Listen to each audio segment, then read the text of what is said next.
one of the good contexts I think for Bitcoiners to ground it in Bitcoin is a lot of what we see with the Bitcoin scaling debate right now with the ordinals and the bandwidth. Because of course we understand Bitcoin, the coin, is a commodity. We talk about it trading all the time here on the network. But block space as well is a commodity, right? So you have the commodity of the coin and you have the commodity of block space. And I think Bitcoiners are always talking about blockchain bloat. You hear this debate about ordinals and what do we do about people using Bitcoin as a data storage layer. Probably not good. Why don't you move to another database? You hear a lot of people who are against the use of Bitcoin for these purposes arguing. And they will say this isn't censorship. What it is you've got the sort of beachfront commodity of Bitcoin block space.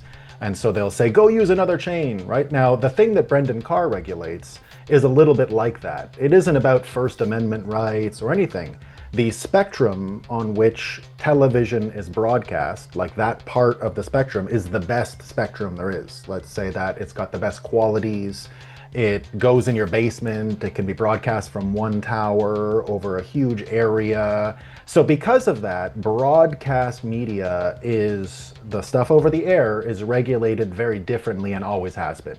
Much like we hear with Bitcoin, right? You don't hear anyone saying, oh, it's freedom of speech on Bitcoin. It's really just the practicality of using the Bitcoin blockchain for JPEGs or not. And I don't know what the right answer is there.